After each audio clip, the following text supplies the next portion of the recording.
Aloha and welcome to Thumbing Through Yesterday, the podcast where we take our favorite books down from the shelves, dust them off, and remind ourselves why it is we love them so. My name's Tom Galley, and joining me today is Tony Pasculi. Excited to be here. And what are we reading today, Tony? Today we're reading a manga called A Bride Story. I have read almost no manga, and certainly not one that was published in this form before. I likewise have read almost no manga. It's this and Death Note. I actually read a couple of others way back when. I tried to get into it, and just it's not.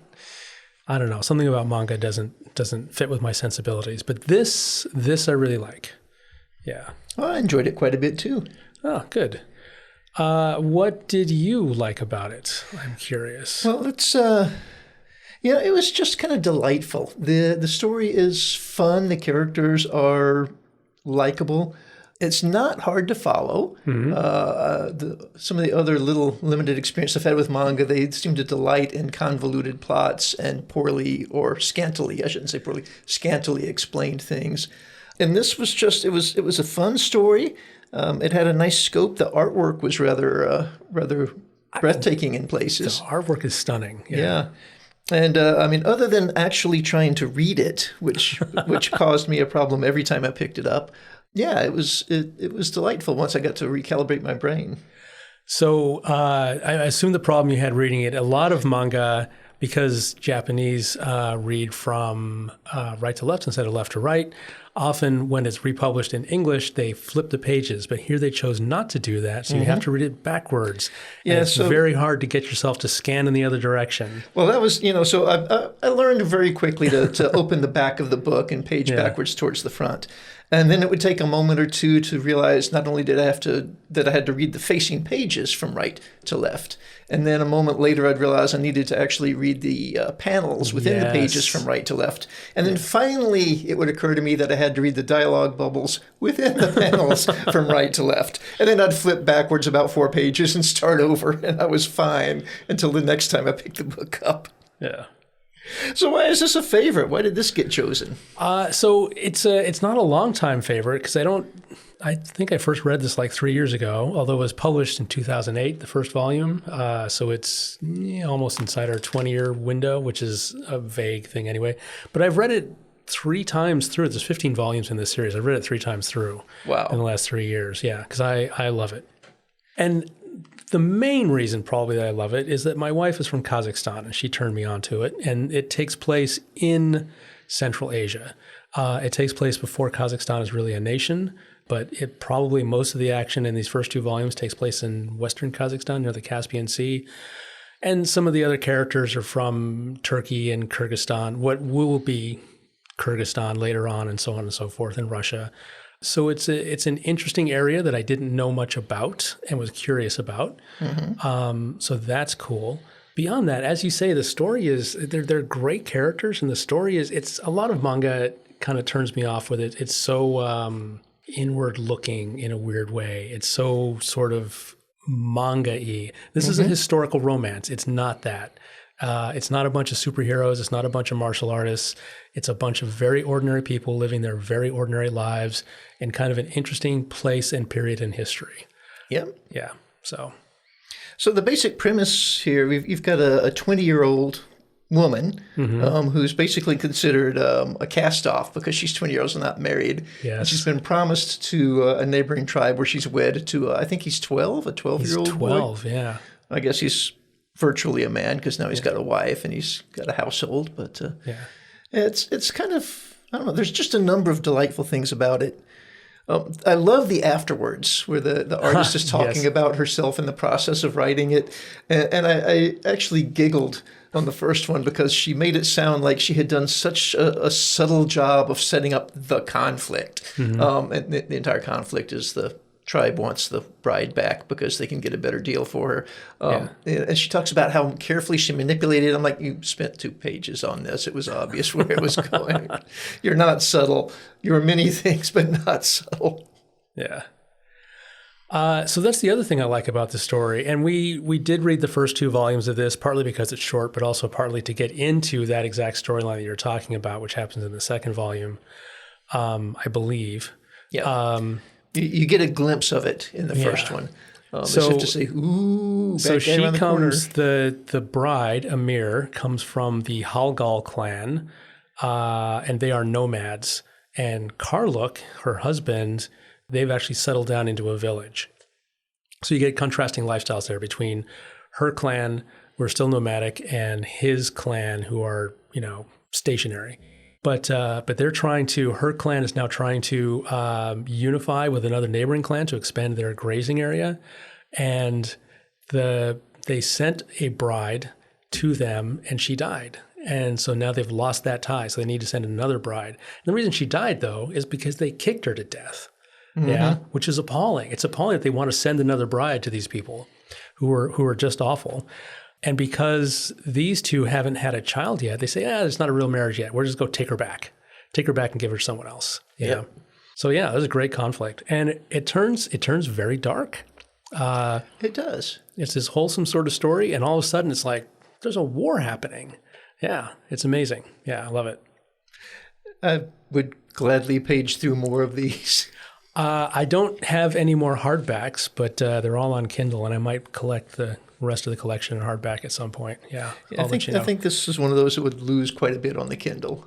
Just the detail of the art and seeing the expanse, especially when you've got the facing pages that blend into each other. I've only read it on the Kindle. Yeah, I haven't actually read these. Oh, really? Yeah, no. Well, cool. Yeah. Anyway, yeah, I think you would enjoy the rest of the story because it follows, there are so many more characters in this, and we get to see so much more of that world.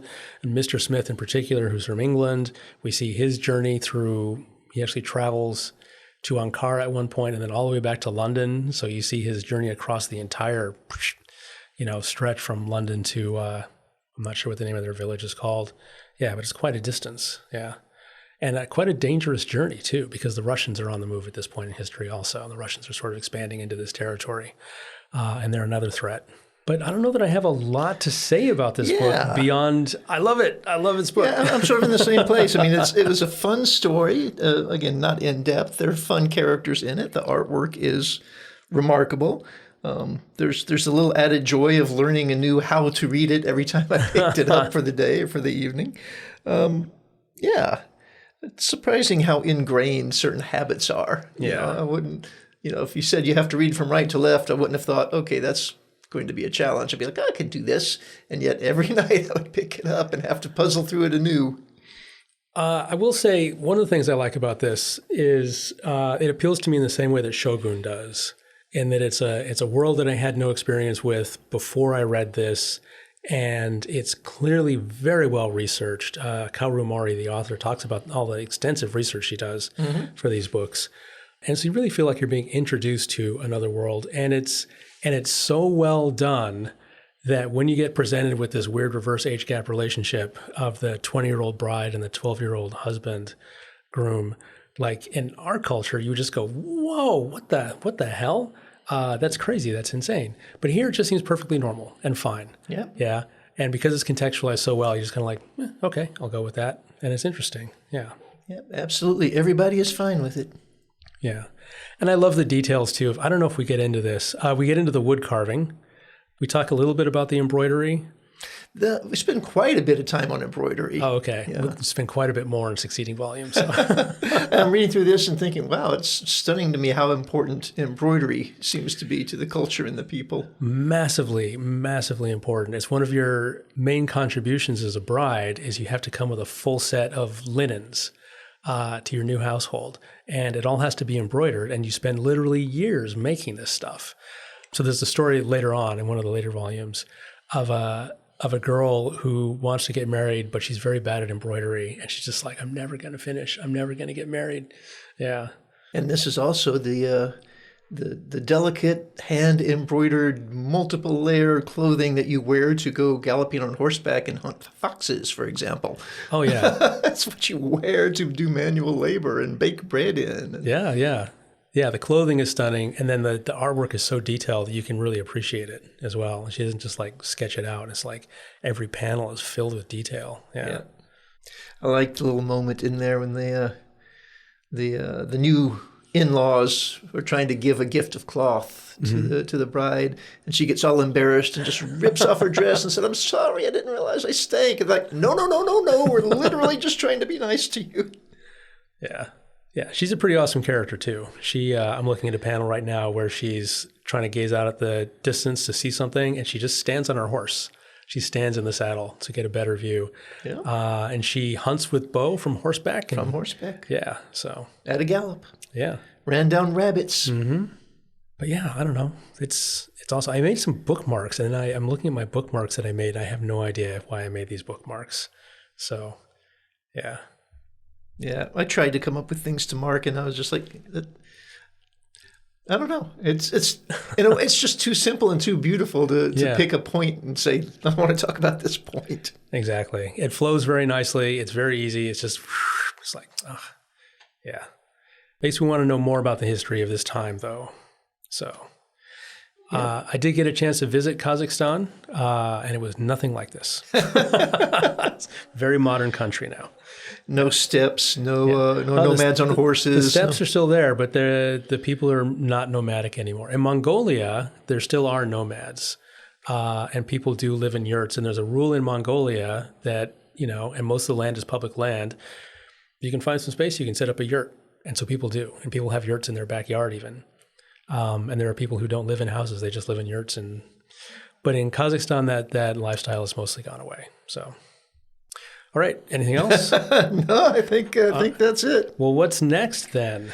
Next has been a white whale for me, a book I've been looking for since we launched the podcast, and finally, actually, you came through and found a hard copy for me.